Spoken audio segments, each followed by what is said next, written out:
ডিএমকে নির্দেশ দেওয়া হয়েছে, ডিআই সেটা ডিএমকে দেবে 4 সপ্তাহের মধ্যে। সমস্ত যারা মাইনে পেয়েছে এই প্যানেলে গ্রুপ সি, গ্রুপ ডি, 9, 10, 11, 12 সবার মাইনে ফেরত দিতে হবে। Entire recruitment process have been cancelled by the honourable হাইকোর্ট ক্যালকাটা।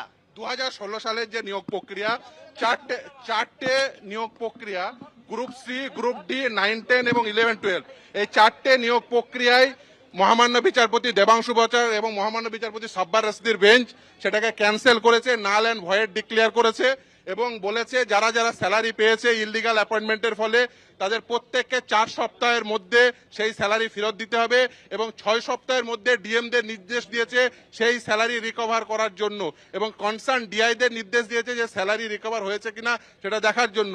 এবং এই মহামান্য বিচারপতি এই নির্দেশও দিয়েছেন এই যে ওএমআর শিট, যেটা এতদিন ধরে ওরা আর্গুমেন্ট করছিল যে 65B সার্টিফিকেটটা ভ্যালিড কি ভ্যালিড নয়, আজকে মহামান্য বিচারপতিদ্বয় এই নির্দেশ দিয়েছেন হ্যাঁ 65B যে সার্টিফিকেট দেওয়া হয়েছে সেটা এভিডেন্স অ্যাক্টে অ্যাডমিসেবল। তাই ওএমআর শিট ম্যানিপুলেশনের ফলে যারা চাকরি পেয়েছেন, প্যানেল এক্সপায়ার হওয়ার পরে যারা চাকরি পেয়েছেন, র্যাঙ্ক জাম্প করে যারা চাকরি পেয়েছেন এবং সর্বোপরি যে যারা নন লিস্টেড ক্যান্ডিডেট চাকরি পেয়েছেন প্রত্যেকের চাকরি ক্যান্সেল 4 সপ্তাহের মধ্যে। 25,000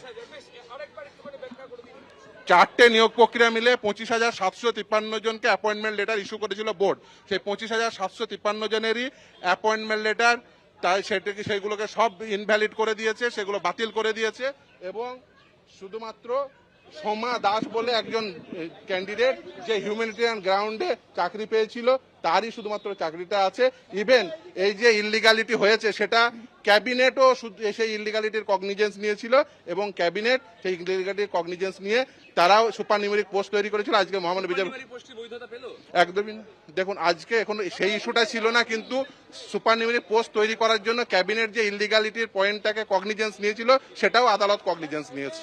অর্থাৎ আর্টিকেল 12 সমস্ত অথরিটিগুলো যে তারা এই যে সেই ওএমআর শিটগুলোর উপর অ্যাক্টেড আপন করেছে সেটাও আজকে বলেছে। 15 দিনের মধ্যে নিয়োগ প্রক্রিয়া শুরু করতে হবে, সেখানে কারা অংশগ্রহণ করবে? যারা অংশগ্রহণ করেছিল এসএসসি কে নির্দেশ দিয়েছে যারা আবার নতুন এজেন্সি অ্যাপয়েন্ট করে তারা আবার সিলেকশন।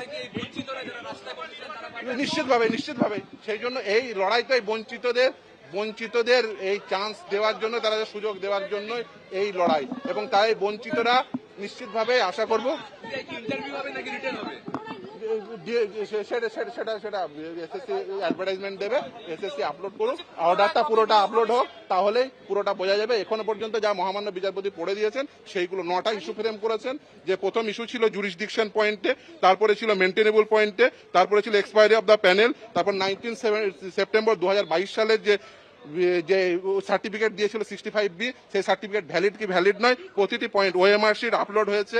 সেই ওএমআর শিট আপলোডের পয়েন্টে রিভোকেশন রুল 17 ইনভোক করে যে রিভোকেশন সেই পয়েন্টেও সমস্ত ইস্যু ফ্রেম করে মহামান্য বিচারপতিদ্বয় আজকে নির্দেশ দিয়েছেন পুরো নিয়োগ প্রক্রিয়া নাল অ্যান্ড ভয়েড। 4 সপ্তাহের মধ্যে বলেছেন যে এই টাকাগুলো ফেরত দিতে।